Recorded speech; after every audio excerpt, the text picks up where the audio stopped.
Good morning.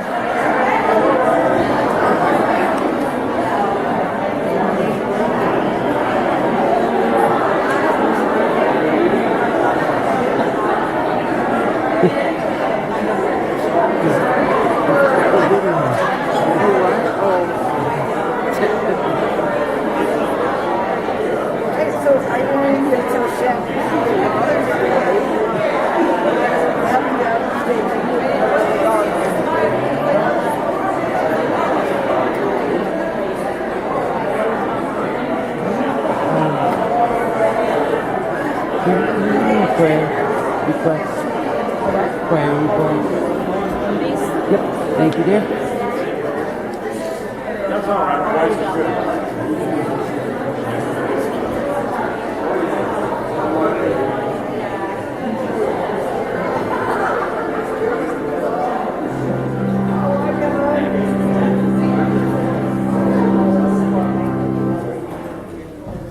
We have a few announcements to make this morning, so Larry, if you could begin. Thank you. I assume you can't hear me.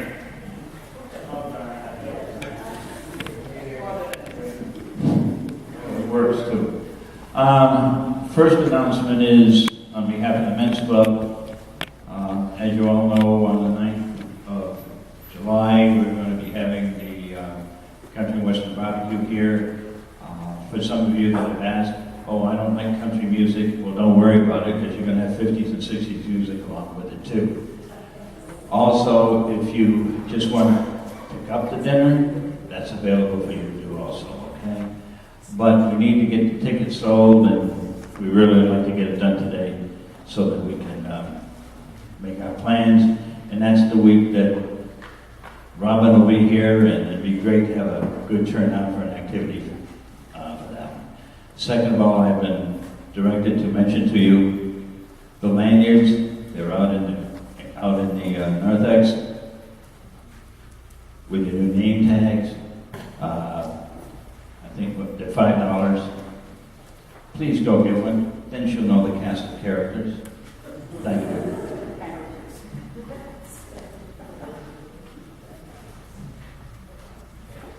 Two announcements this morning. We have a special luncheon for the men for Father's Day today. We're having sloppy joes, potato salad, and baked beans. Everybody's warmly invited. Also, there is a sign-up sheet out in the narthex for Pastor Robin when she comes on July 3rd. We'd like to have a sign-up sheet so we have a rough estimate of how many people will be attending the luncheon. It will be a special Italian meal that is her favorite. Thank you.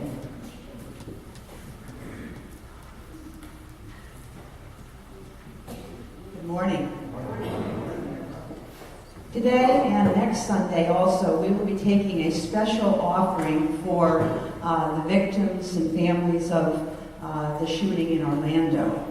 This will go to the United Church of Christ Florida Conference Office and will be contributed to the LGBT Center of Central Florida as a gift from our congregation and other congregations in Florida.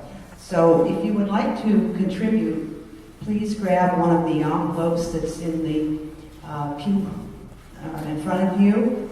And if you want to put cash in there, that is fine. If you want to write out a check, please make the check out to this church. And then on the memo line, write Orlando.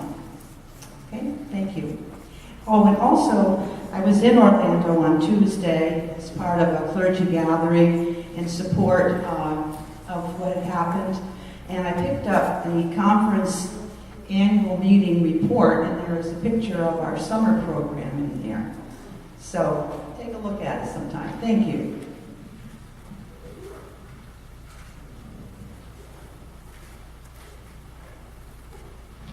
Good morning. Just a reminder, this coming Saturday is the evangelism monthly meeting at 9:30. Thank you.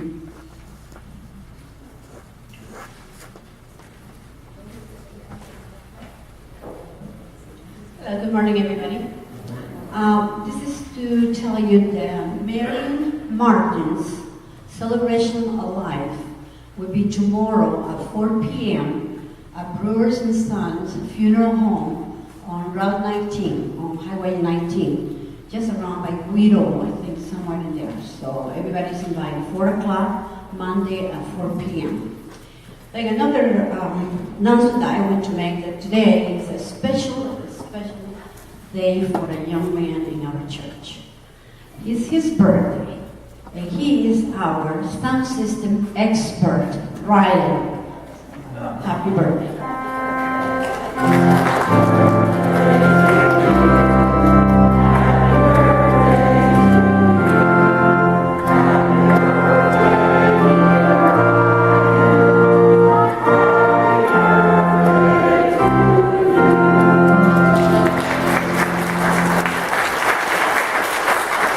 Are there any other announcements? Let us join together in worship.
Good morning, everyone. Please rise and join me in the unison call to worship. Christ calls us to heal the brokenness and the violence of our world. Christ lives among us, calling us to be a blessing to all creation. We are called to seek out the lonely, the lost, and all those who need to experience God's love. The Spirit dwells among us, calling us to be a blessing to all creation. Freed from the shackles of despair, we are called to be disciples to the world. Through Christ, we are changed forever. We are blessed, healed, and filled with joyous good news. Our Creator God stands with us and calls us to be a blessing to all creation. Amen. Let us join in singing hymn number 351, I Was There to Hear Your Born Cry. Thank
Loving God, this, your Church of Christ, stands between an ending and a new beginning. We live in a world of constant change, so this ought to be familiar to us. Yet, with change upon us, we are anxious and not sure what the future will bring. May we, as your community, embrace a new vision and move forward with great expectation. For we know that all things work together for good for those who love God. Let us press on with absolute assurance. When the right thing to do is not the easy thing to do, give us the courage and strength to do the right thing. Bless us always in your presence. We pray in your holy name. Amen. You may be seated.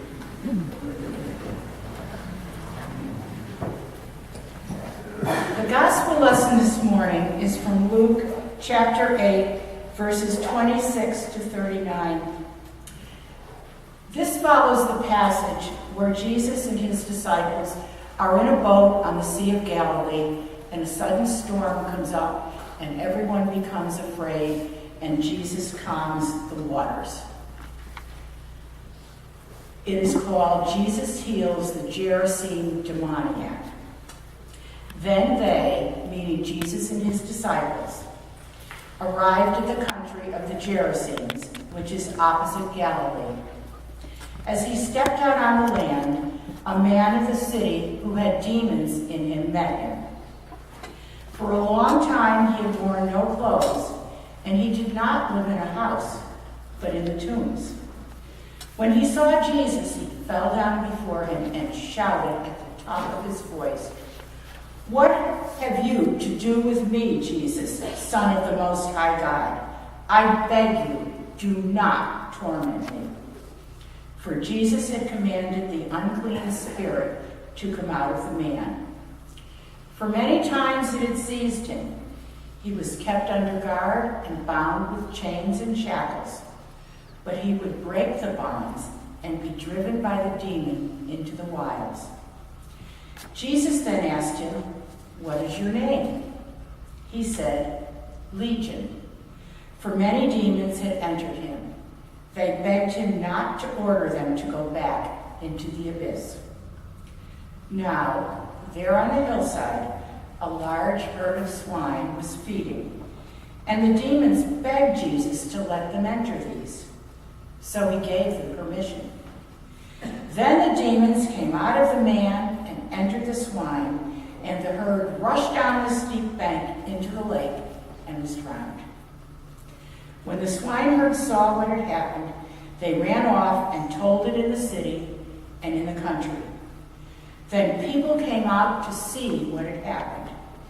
And when they came to Jesus, they found the man from whom the demons had gone, sitting at the feet of Jesus, clothed and in his right mind. And they were afraid. Those who had seen it told them how one who had been possessed by demons had been healed. Then all the people of the surrounding country of the Gerasenes asked Jesus to leave them, for they were seized with great fear. So he got into the boat and returned. The man from whom the demons had gone begged that he might be with him, but Jesus sent him away, saying, "Return to your home and declare how much God has done for you." So he went away, proclaiming throughout the city how much Jesus had done for him. This is the word of the Lord.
is a father or who had a father has reason to celebrate today because that includes every single one of us.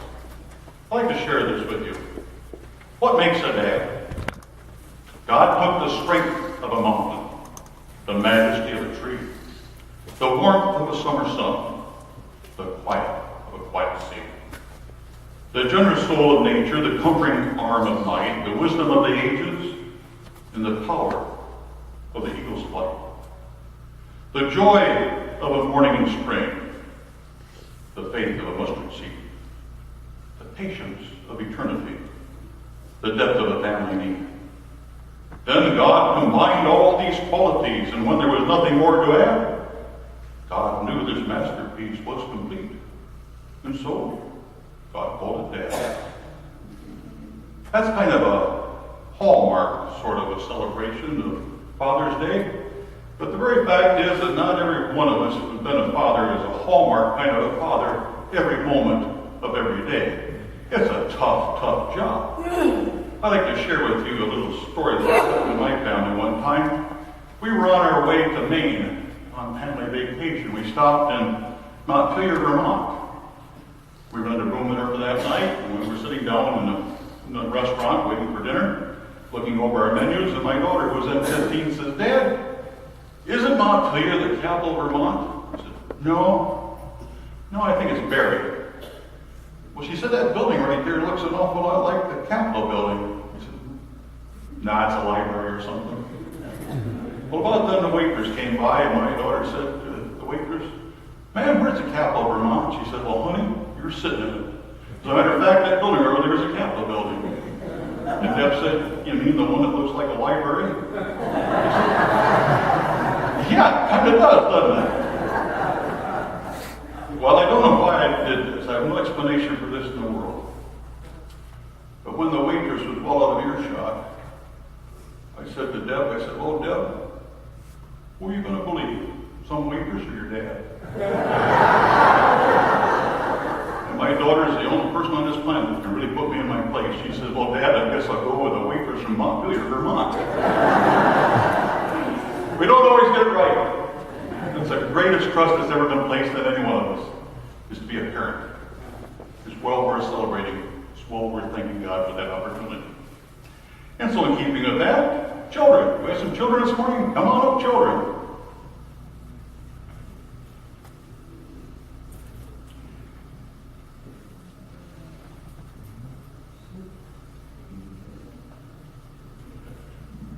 Good morning. My name is Jerry. What's your name? Jaden? Riley. We've met before. Yeah. You know, one summer day, it wasn't a Father's Day for any stretch at all, but one summer day was just raining buckets. I wanted to find a kind of inside job where I stayed out of the rain, and I found a great huge box of old photographs. I'd seen them before sometime, but it was kind of nice to go through them all again, like 5 or 6 generations of my family in there. Do you have a box like that in your home? Your family pictures? Maybe you're real neat to keep them in albums. We just put them in a box. Anyway, I was going through this box, and I came across a little picture of a very tall, quite strikingly handsome man, a young boy, about 6 years old, in a brand new bicycle. And I turned it over, and it was Jerry's first bike on Christmas Day. It was 6 years old. I got that new bicycle. I remember that day perfectly well. It was a cold, cold winter day. And I knew nothing whatever about riding a bicycle. I didn't know about balance. I didn't know how to pedal. I didn't know anything about brakes. I didn't know how to turn. Bicycle was something I wanted, but it was nothing I knew anything about. And so my dad put me on a seat. He adjusted the seat and the handlebars. And he ran alongside of me, holding on to the seat, kind of keeping me straight from falling over. He just kept saying, "Pedal, Jerry, pedal, pedal." I just kept pedaling. And all at once, his voice started to get fainter. He kept saying, "Pedal." He'd stopped, and I was pedaling all by myself, riding all alone. I didn't dare to turn around and look because I'd fallen off the bike. But I've often thought about that's kind of how dads are. They're there sort of to help balance our lives. They're there to sort of help keep us from harm. They're there to instruct and teach us. And they're there to encourage us along. And every now and then, whenever I find myself a little bit down, I still yet to this day remember that both my dad and Jesus Christ tell me now and then, tell the Jerry, keep on that. Let's give God prayer. Lord God, we do thank you for the great gift you've given us in our fathers. The ones who are there to help shape us. The ones who are there to teach us, no matter what it is to be decent. The ones who are there to encourage and to instruct and to protect us in every possible way. We give thanks in Christ's holy name. Amen. Okay, good to meet you.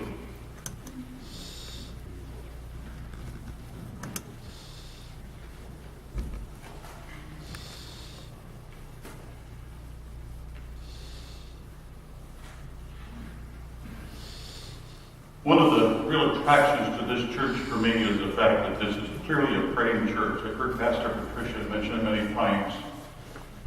One of the easy things to just say to someone is, well, I'll keep you in my prayers. But to follow through on that promise is vital and important to being part of the family of Jesus Christ.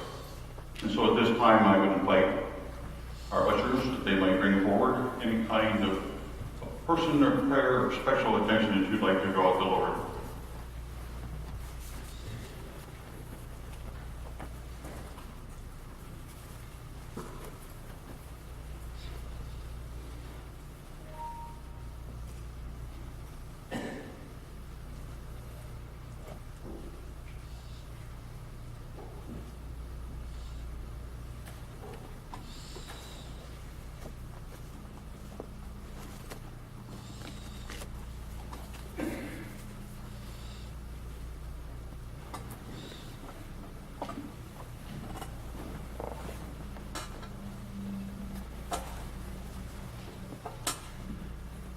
We particularly lift these in prayer. Liz, Ted Rutan, Barb Marshall, Chip Houston, Amber, Gary, Mary Ann,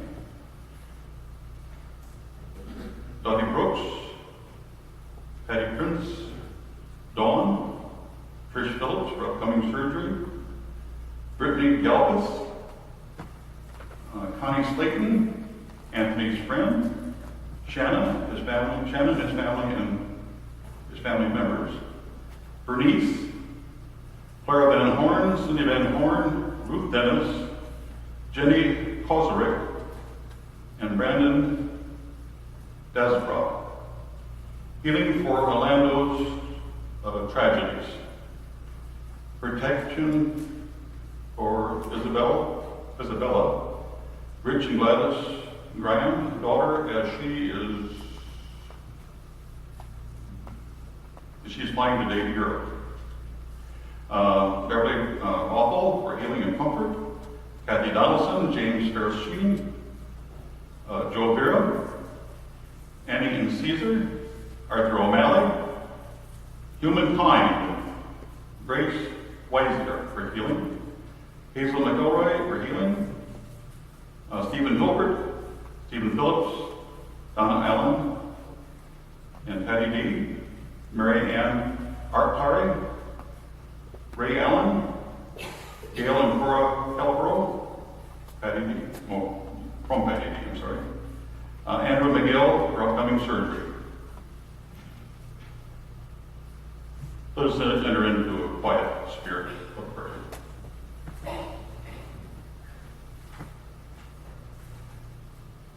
Lord God, you've heard those names you've called out. And we'd ask your special blessing to be with each one of them. You know far better than any one of us their particular need. We'd ask for you to be with us too.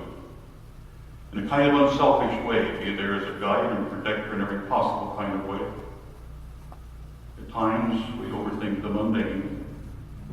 Sometimes we chase the trivial and brush aside that which really matters.